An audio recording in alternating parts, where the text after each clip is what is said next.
नमस्ते बच्चों। आज हम एक बहुत ही मजेदार और जरूरी बात समझने वाले हैं। एक ऐसी बात जो हम सबके और हमारे देश के भविष्य के लिए बहुत मायने रखती है। आज हम बात करेंगे मानव पूंजी के बारे में। अच्छा, चलिए अपनी बातचीत एक सवाल से शुरू करते हैं। कभी सोचा है किसी भी देश की सबसे बड़ी दौलत क्या हो सकती है? क्या वो ढेर सारी जमीन होती है, या फिर खजानों में रखा सोना, या शायद वो बड़ी बड़ी मशीनें जो फैक्ट्रियों में चलती हैं? ज्यादातर तो हम इन्हीं चीजों को दौलत मानते हैं, है ना? अब जरा इस तस्वीर को ध्यान से देखिए। यहाँ एक ही जैसा खेत है, बिल्कुल एक जैसा, पर दो अलग अलग किसान हैं। एक किसान के पास देखिए अनाज का कितना बड़ा ढेर है और दूसरे के पास काफी छोटा। ऐसा क्यों हुआ होगा? शायद जिस किसान के पास ट्रैक्टर है उसे खेती करने का नया और बेहतर तरीका आता है, उसके पास ज्यादा ज्ञान है, और बस यही ज्ञान, यही समझ असली फर्क पैदा कर देती है। तो उस किसान वाली जो पहेली थी ना, उसका जवाब एक बहुत ही खास तरह की दौलत में छिपा है। और इसी दौलत को हम कहते हैं मानव पूंजी। चलिए अब इसको अच्छे से समझते हैं। तो ये मानव पूंजी आखिर है क्या?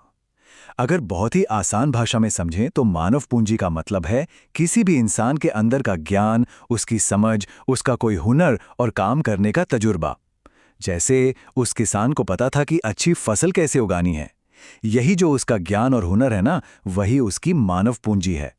और जिसके पास ये पूंजी ज्यादा होते हैं वो ज्यादा अच्छा काम कर पाता है। अब एक और बात समझते हैं। देखिए, एक होती है भौतिक पूंजी, जैसे कि ट्रैक्टर हो गया, मशीनें हो गईं, या ये स्कूल की बिल्डिंग। इन सभी चीजों को हम देख सकते हैं, हाथ से छू सकते हैं। पर दूसरी तरफ है मानव पूंजी, यानी हमारा ज्ञान और हुनर। ये हमें दिखाई तो नहीं देती, पर होती बहुत ताकतवर है। सोचिए, बिना ज्ञान के वो ट्रैक्टर क्या है? बस लोहे का एक ढेर, है ना? ठीक है, अब हम ये तो समझ गए कि मानव पूंजी कितनी जरूरी है। तो अगला सवाल मन में क्या आता है? यही ना, कि आखिर ये बनती कैसे है? हम अपने अंदर इस दौलत को, इस पूंजी को कैसे बढ़ा सकते हैं? देखिए, जैसे एक मजबूत घर बनाने के लिए हमें ईंट और सीमेंट चाहिए होता है, ठीक उसी तरह एक मजबूत मानव पूंजी बनाने के लिए हमें दो सबसे जरूरी चीजें चाहिए होती हैं। पहली है शिक्षा, यानी अच्छी पढ़ाई लिखाई, और दूसरी है स्वास्थ्य, यानी हमारी अच्छी सेहत। और एक बात हमेशा याद रखनी है, अच्छी पढ़ाई और अच्छी सेहत पर जो भी पैसा लगता है वो सिर्फ एक खर्चा नहीं है, नहीं, बल्कि वो एक निवेश है। निवेश का मतलब होता है आज किसी चीज पर मेहनत या खर्च करना ताकि भविष्य में उसका बहुत अच्छा फल मिले। और ये एक ऐसा निवेश है जिससे एक इंसान का तो विकास होता ही है, साथ ही साथ पूरे देश का भी विकास होता है। चलिए, अब इस बात को थोड़ा और गहराई से समझते हैं। आखिर ये दोनों चीजें, मतलब पढ़ाई और सेहत, इतनी जरूरी क्यों हैं? क्या फायदा होता है इनसे? बहुत साल पहले एक बहुत बड़े अर्थशास्त्री थे, यानी इकोनॉमिस्ट। उनका नाम था अल्फ्रेड मार्शल। उन्होंने एक बहुत गहरी बात कही थी। उन्होंने कहा था कि इंसानों पर किया गया निवेश, मतलब उनकी पढ़ाई और सेहत पर जो खर्च होता है, वो दुनिया का सबसे सबसे कीमती निवेश है। अब जरा देखते हैं कि अच्छी शिक्षा से क्या-क्या फायदे होते हैं। देखिए, जब कोई अच्छी तरह से पढ़ता लिखता है तो उसे एक बेहतर नौकरी मिलती है।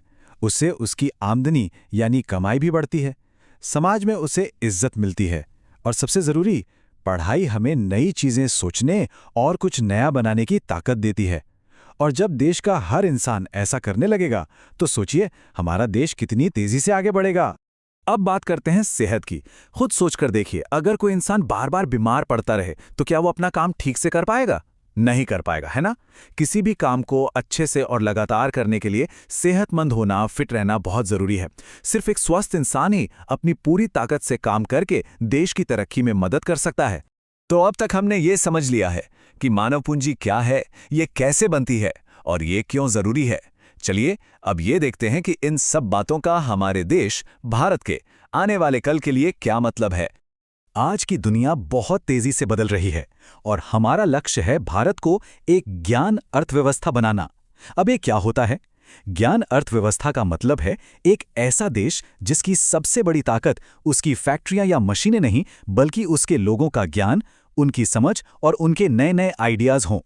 तो चलिए, आज की बात खत्म करने से पहले एक बार जल्दी से दोहरा लेते हैं कि आज हमने क्या क्या जरूरी बातें सीखी हैं। सब तैयार हैं? सबसे पहली और सबसे जरूरी बात जो हमने सीखी वो ये है कि किसी भी देश की असली दौलत वहां की जमीन, सोना या मशीनें नहीं, बल्कि वहां के पढ़े लिखे, हुनरमंद और सेहतमंद लोग होते हैं। दूसरी बात ये कि हम इस असली दौलत को यानी अपनी मानव पूंजी को 2 तरीकों से और बढ़ा सकते हैं, सबके लिए अच्छी शिक्षा और अच्छी सेहत का इंतजाम करके। और तीसरी बात, जब किसी देश की मानव पूंजी अच्छी होती है तो वहां रहने वाले लोगों की जिंदगी भी अच्छी होती है, और इससे हमारा पूरा देश मजबूत बनता है और आगे बढ़ता है। तो आज की हमारी ये सीख यहीं खत्म होती है, पर जाने से पहले एक सवाल है जिस पर हम सबको सोचना चाहिए। कहते हैं कि किसी भी देश का भविष्य वहां के विद्यार्थी होते हैं। तो सोचिए, भारत को एक मजबूत ज्ञान अर्थव्यवस्था बनाने में एक विद्यार्थी होने के नाते हम सबका क्या योगदान हो सकता है? इस पर जरूर सोचिएगा।